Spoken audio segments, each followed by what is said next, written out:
I love this. Everybody. You all knock me out. Yeah, it's gonna be warm. Oh my goodness, Randy. You could have left it off, Randy. Is somebody looking for us? This is crazy. Oh my gosh. We have a lot of interns in here. A lot of students. This is great. Hi, students. Hi, interns. You having a good summer? Good. Good. Okay, good afternoon, everyone.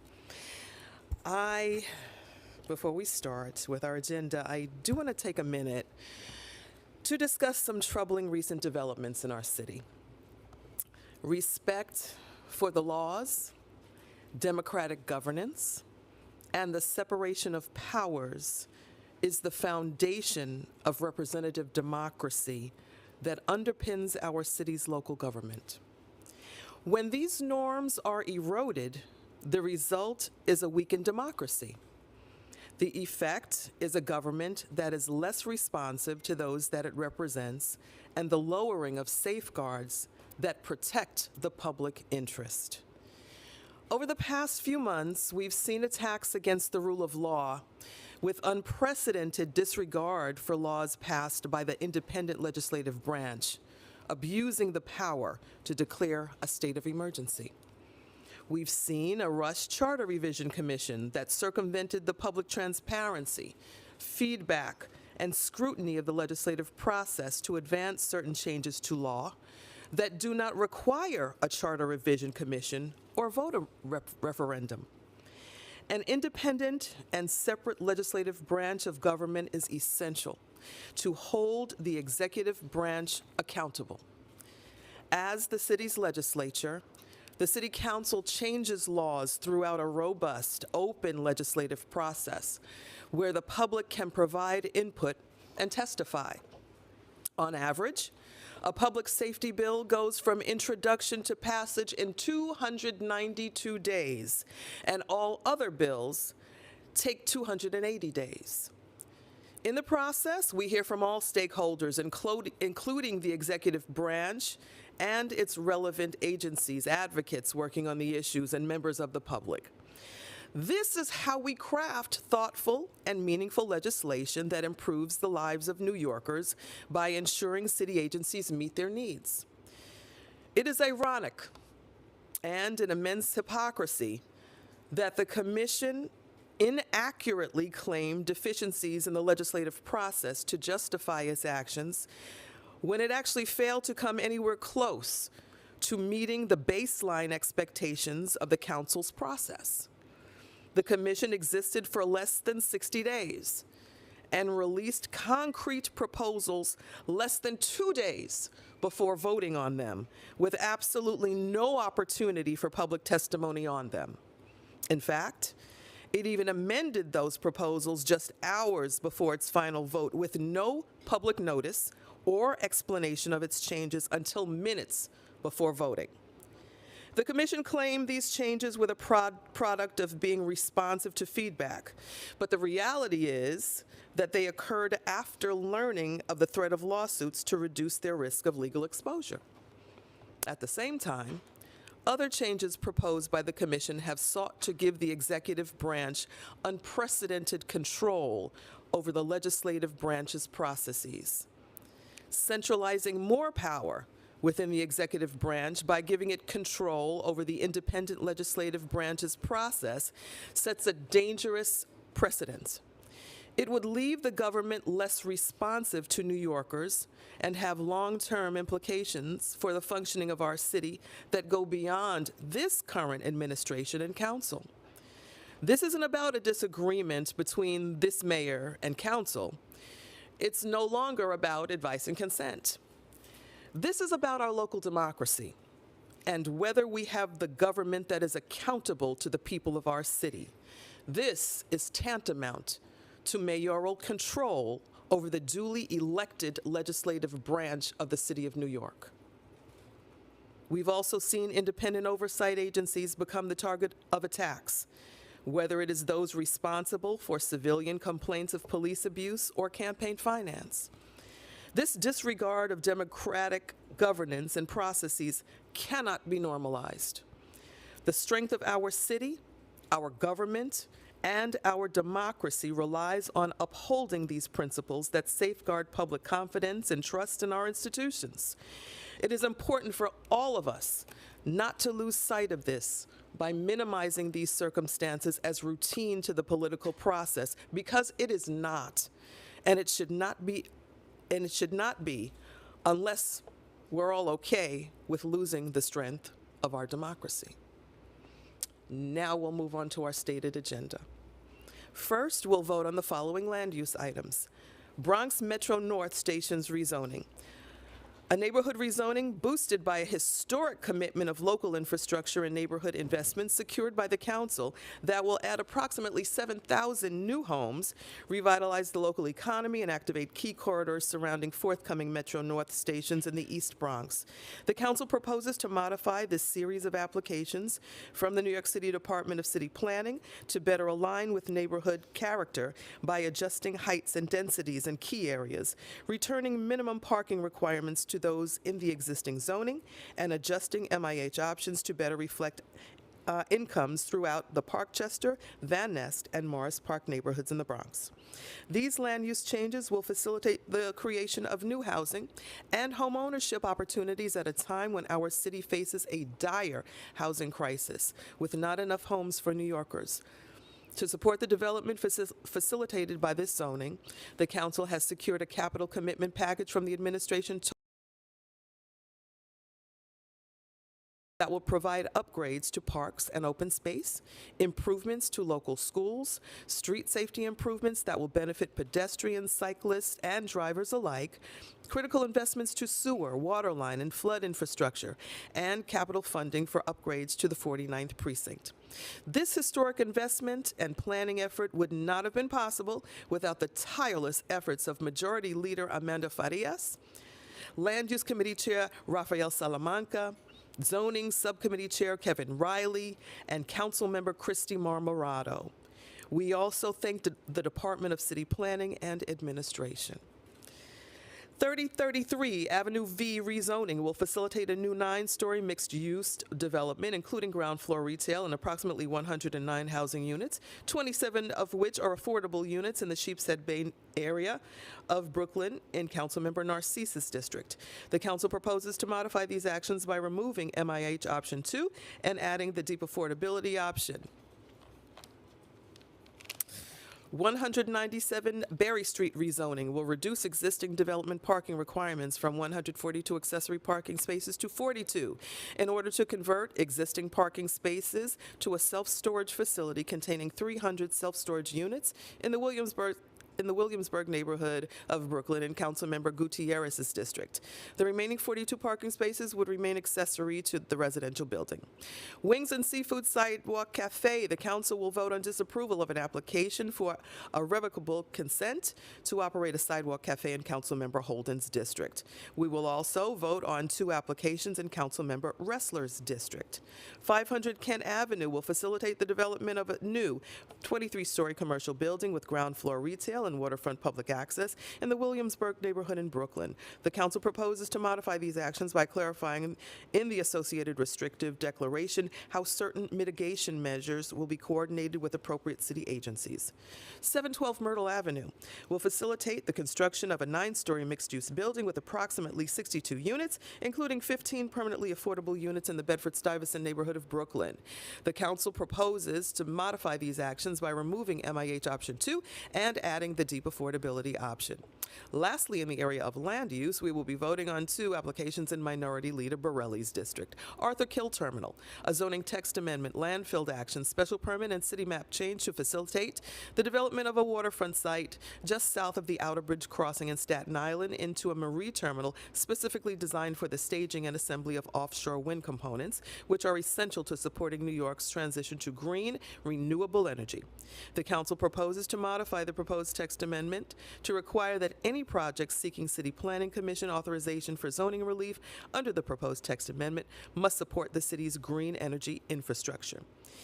And Princess Point will facilitate the construction of new map streets and the development of 108 detached single-family homes in the Prince Bay neighborhood of Staten Island. Next, we'll vote on the following finance items. A transparency resolution approving new designations and changes of certain organizations receiving funding in the expense budget. A preconsidered resolution sponsored by Councilmember Justin Brannan amending an existing 40-year Article 5 tax exemption for one rent-stabilized building in Deputy Speaker Ayala's district. A preconsidered resolution sponsored by Councilmember Brannan renewing an existing 40-year Article 5 tax exemption for the preservation of one rent-stabilized building in Deputy Speaker Ayala's district.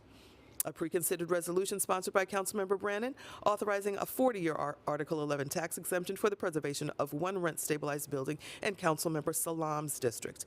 And a preconsidered resolution sponsored by Councilmember Brannan authorizing a 40-year Article 11 tax exemption for the preservation of one rent-stabilized senior building in Councilmember Salam's district. The Bronx, Manhattan, and Queens borough delegations of the council have also approved the following appointments to the Department for Aging for the Aging's Advisory Council that will be voted on. Sophia L. Reed, Myung-Mi Kim, and Mark Merity. Today, we will also vote on the following pieces of legislation. Resolution 372, sponsored by Councilmember Rita Joseph, calls on the New York City of Education to provide support for a student newspaper at every high school, recognizing the important role of student journalism. I also want to acknowledge our students that are here today from the Youth Journalism Coalition who advocated for this resolution. Thank you, scholars, for your hard work, and thank you for being here.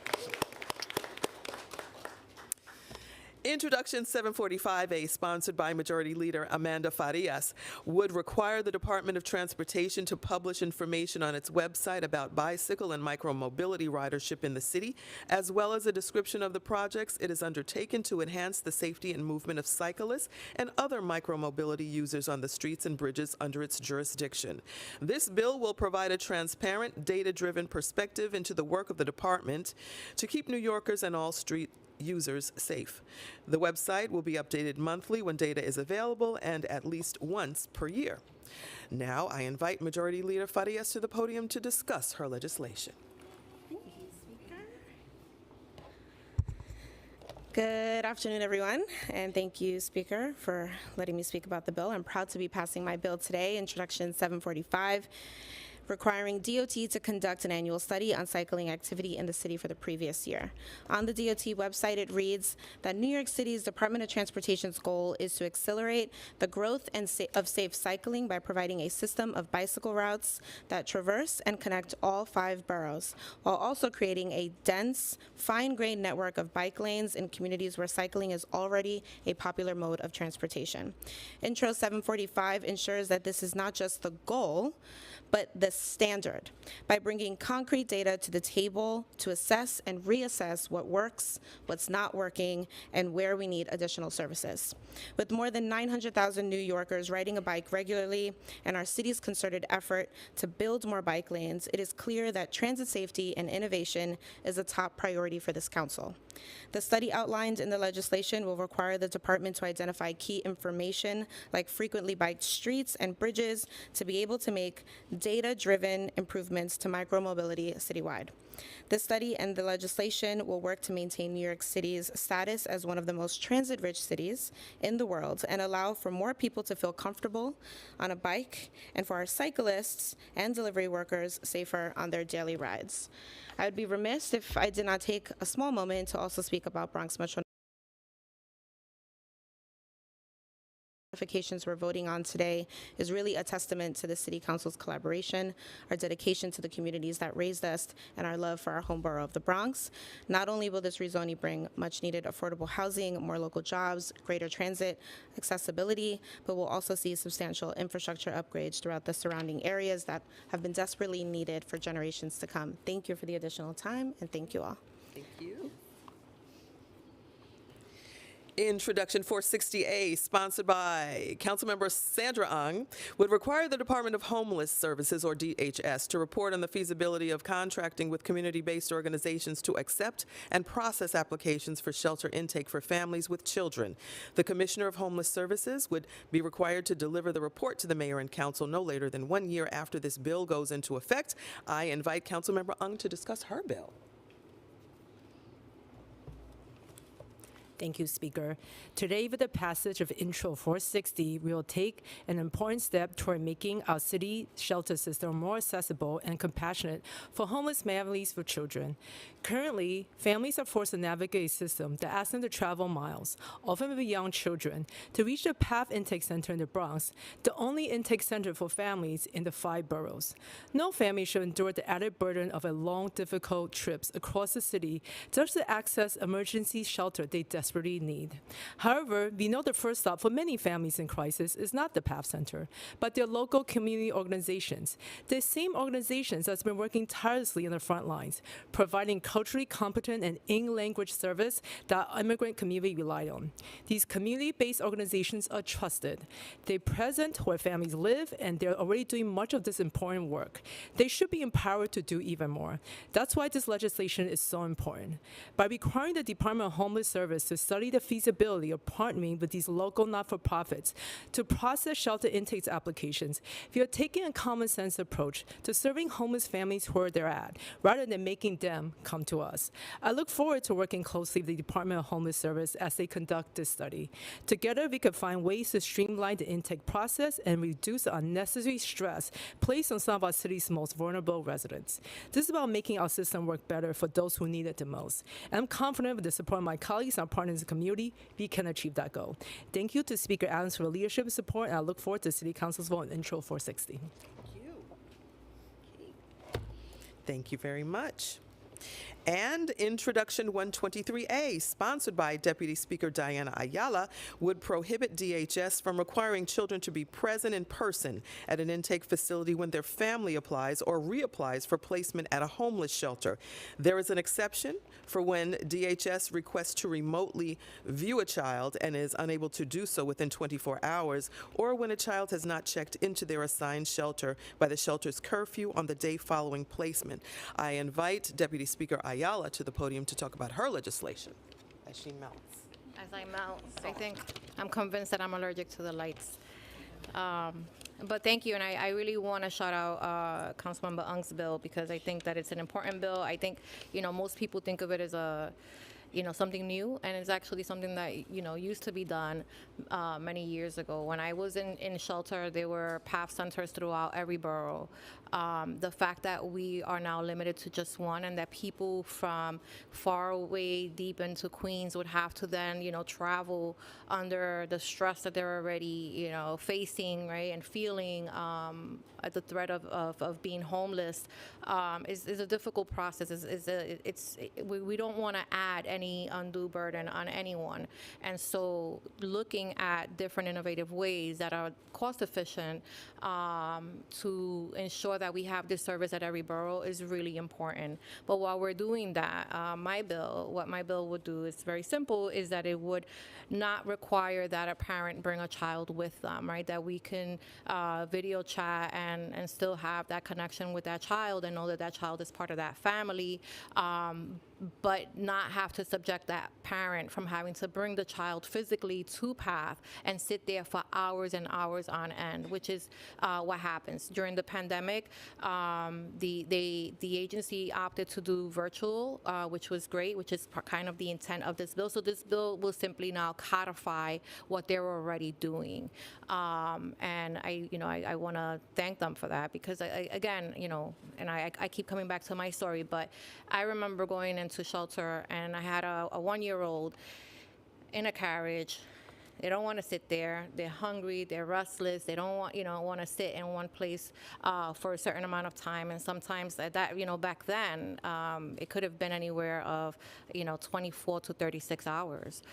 We've since reduced that, so families have to be placed somewhere by a certain time, but it's still hours and hours that children would have to endure those conditions, creating the stress factor, that we're trying to eliminate for those families. So I'm really excited about the bill, and equally excited about Sandra's bill as well. And thank you so much. Thank you. All right. That concludes our stated agenda. With that, we will take on topic questions. On-topic questions on the land use, finance, or legislative items. Andrew?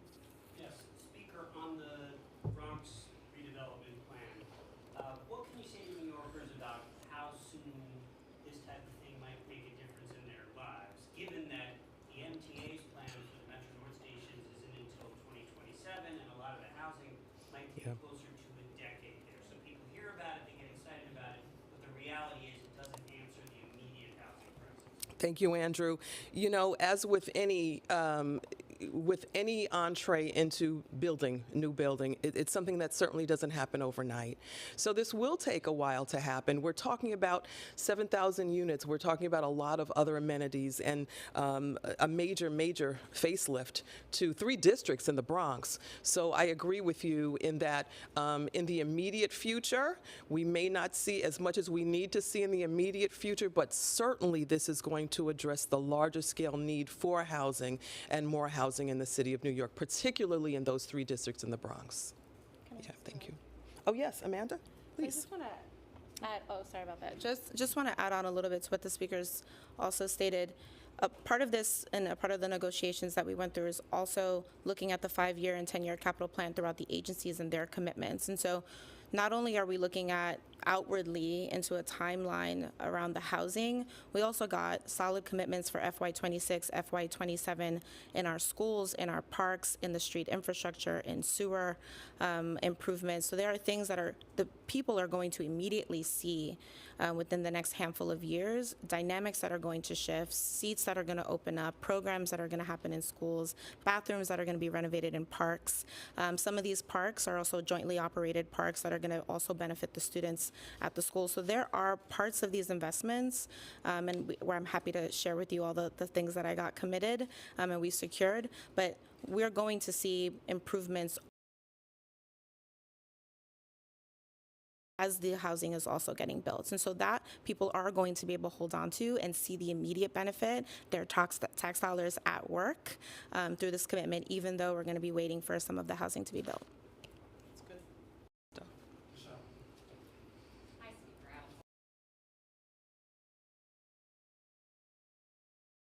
Bronx rezoning, obviously, it's a separate plan from City of Yes. Yes. But, they share the same theme of creating more housing through zoning changes, right? So do you anticipate that this is just clearing the first hurdle in a push to create more housing around the city that's only going to get more difficult in the coming months?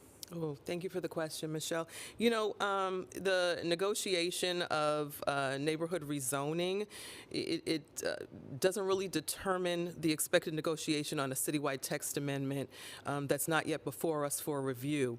So it's difficult to draw conclusions as to what one has to do with the other. The City of Yes proposal is very vast, it's wide, and it's particular for every district in the city of New York. So it's a little bit different, but as we always do, and you heard the great negotiation from this one here, from things that happen in negotiations regarding housing and the elements around, the amenities around housing, the council is going to examine and negotiate every application on its individual merit. Yeah. Michelle, did you have follow-up? Good. Actually, kind of a similar question about the Bronx redevelopment. Councilmember Christy Marmorato told the Post she worked with the city to make sure the Bronx redevelopment would include $300 million of infrastructure improvements. Can you talk about that or other compromises, changes behind the scenes to get everyone on board with the proposal? And then, is the passing of this proposal a positive sign for City of Yes housing? It just answered that part, yeah. And I'm going to let Councilmember Farias answer the first part. So I think for the most part, what we tried to do, especially between Councilmember Marmorato and I, we border one another. We have the housing applications as well, and hopefully we have an interconnected network of improvements.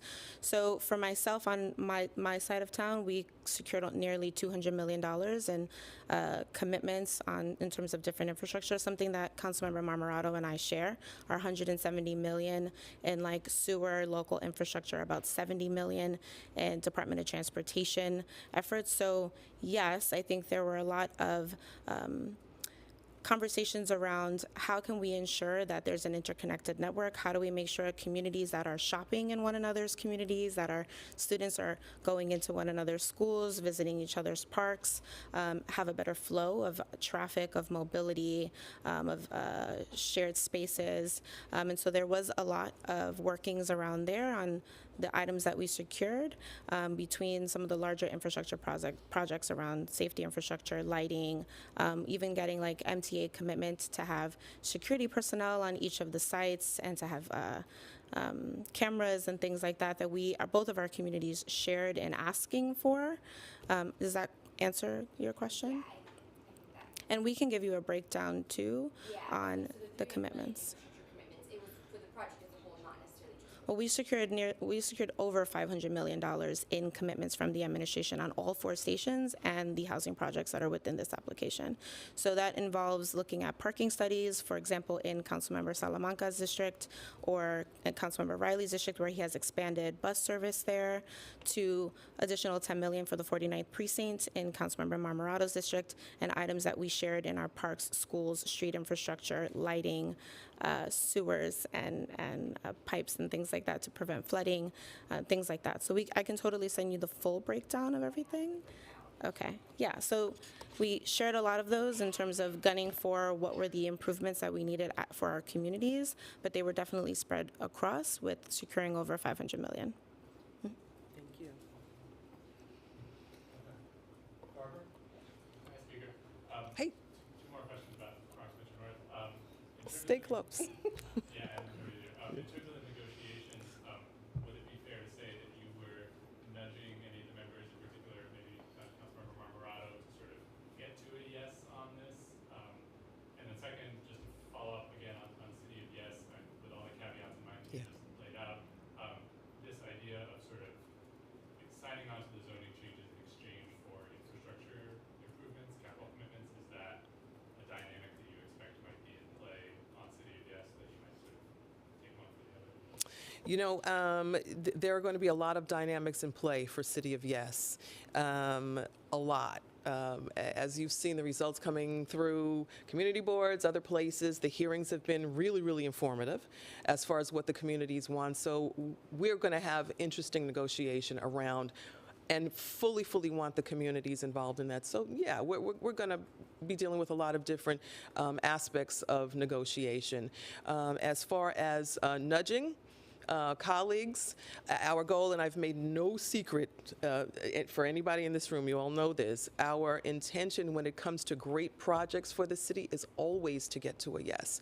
That is our goal. That is our commitment to New Yorkers for getting housing and getting affordable housing and getting good things for the city, getting new things for the city, is for, for us to be in agreement that that is what the right thing is. So, according to each council member, how we get there, what they need per their community involvement and what the community is telling them. Likewise, my own district, when these things happen in Southeast Queens, it depends on what the community is telling us, their input, whether or not we can make that happen for them, and how much it means to us to put that in play when it comes to negotiations. So absolutely. Yeah. Terry, can you just pronounce your name and then high school that you graduated or currently? So, my name is Deary. Hi, Deary. I am an incoming freshman to Syracuse University. Yay. And I have a question on behalf of RJC, and we're curious to know what are you guys going to do to support education in every high school, as well as where you can go from here? Great question. What is the council going to do to support the efforts that we're putting forth in Councilmember Joseph's legislation regarding journalism and newspapers? First of all, we've got the bill going. Thanks to you all. So that's the first and most critical thing, is that this has to happen once it passes the city council. And of course, it's something else where the council most definitely, when it comes to items, particularly around our students, we like to put our money where our mouths are. So where it takes, the funding to make it happen for our students, the council is absolutely going to support in a funding capacity as well. Thank you, Derry. On topic? Okay. Look who you're asking. It's not on topic, Jeff.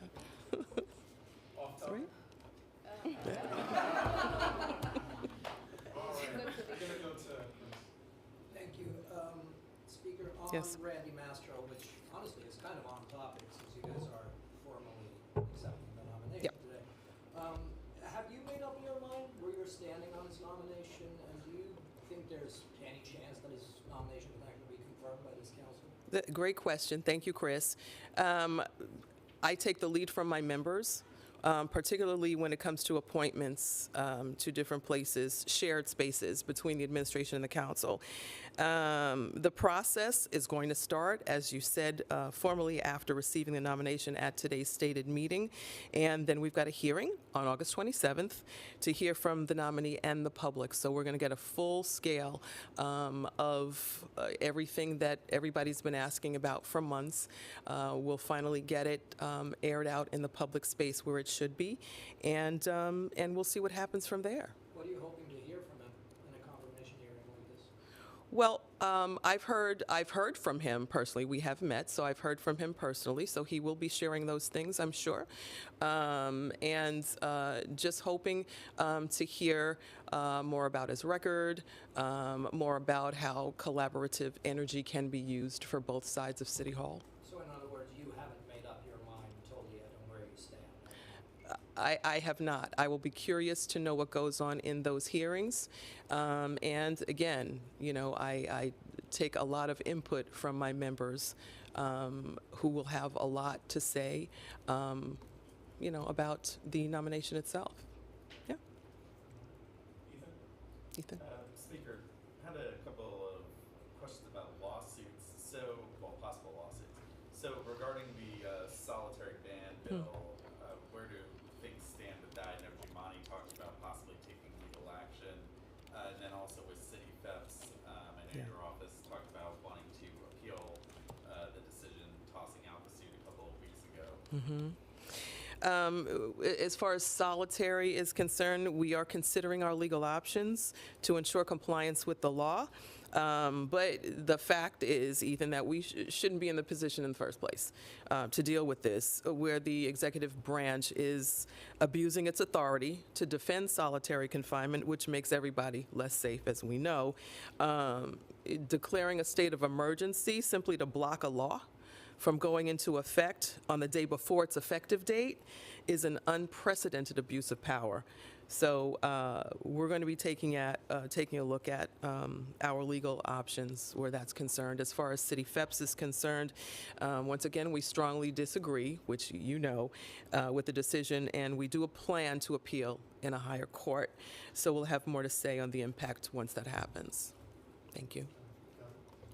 Hi, Kelly. How are you? I'm good, thank you. A couple of different questions. Mhm. Following up on Mastro. Yeah. I know you said you haven't made up your mind, but what type of conversations or things you're telling your members going into that hearing? I know many of them have made up their minds, but are you telling them to give them a fair chance? What do those conversations look like? I also wanted to ask you, there's currently support for proposed legislation that would require hotels to be licensed. Where do you stand on that proposed legislation? And if you agree with it, how do you manage the safety concerns the bill seeks to address with sex trafficking, with the potential for added costs to the hotel industry? Okay, thank you. Again, with Randy Mastro's nomination and the members, the hearing will be our determining factor.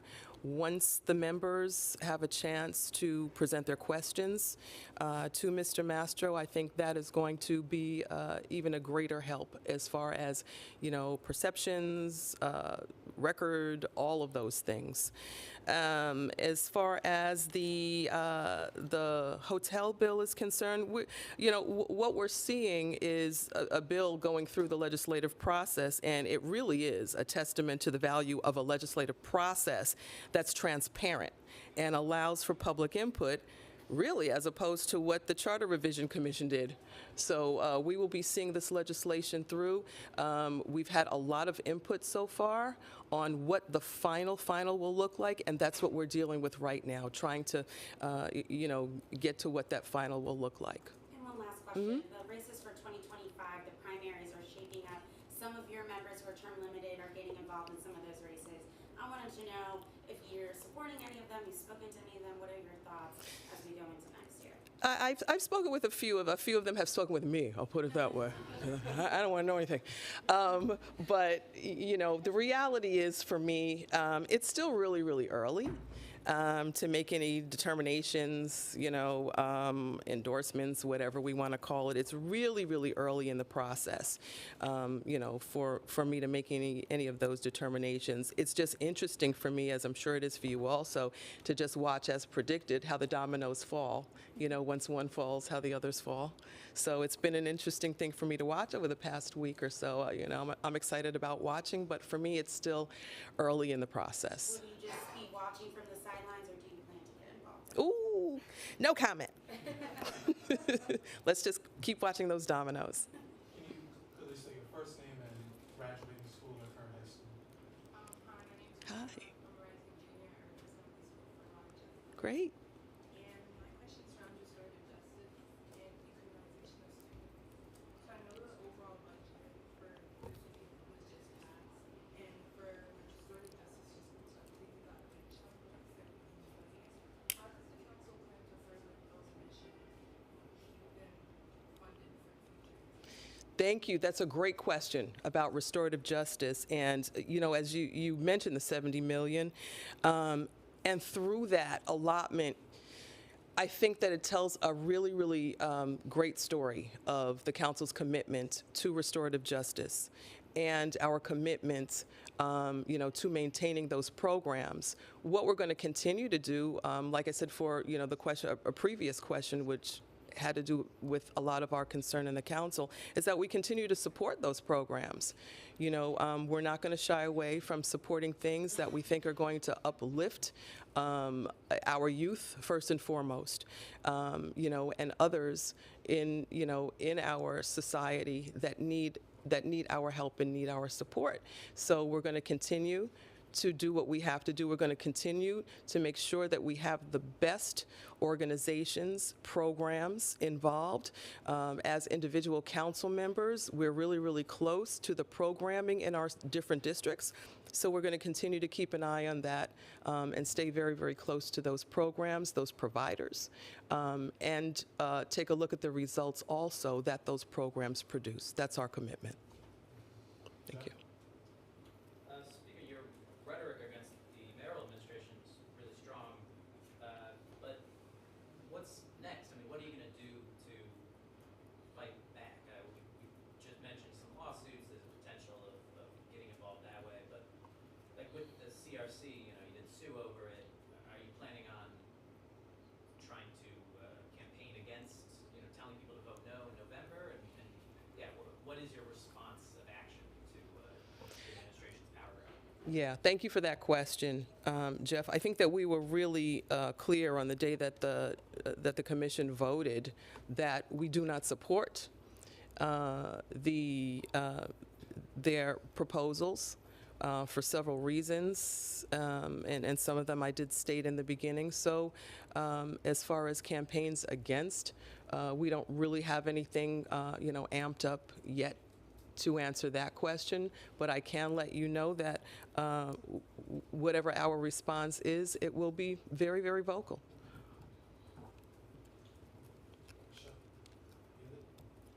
Okay, so back to Master, I don't think you really answered this. So just trying to suss out lobbying efforts by the mayor behind the scenes there been any discussions between you and the mayor or the mayor and anyone on your leadership team about confirming the Mayor's Pittsburgh Corporation Council? No. Okay, so when you met with Maestro, that wasn't an effort coordinated by the mayor? Well, you're injecting the mayor into those conversations, so that's what I was responding to. So no, the meeting between myself and Mr. Mastro happened because Mr. Mastro requested a meeting, as he has with several council members, if not pretty much a whole. No, What was the meeting? not to me. No. What was the meeting like? Hey, Chris. Chris, you're out of order.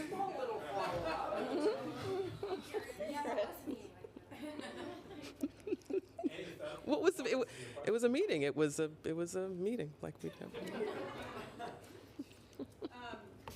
IPO put out a report this morning about how much money could be saved off your elections or moved to even years. I know Councilmember you have a resolution about this. Are you planning to move that forward, vote on it anytime soon? And following up on Kelly's question for yourself, Speaker, and for Deputy Speaker, multiple of your term limited colleagues looking forward to 2025. Are you planning to run for another office in 2025 or look outside elected office? As far as the IBO is concerned, I liked the article. I like the thought behind the article, and I would like to see some more energy. I don't know, Sandra, if you want to add any more, since you've got a bill in there. There is a resolution. I do have a resolution that do change the elections. I do believe in it. That's why I introduced it.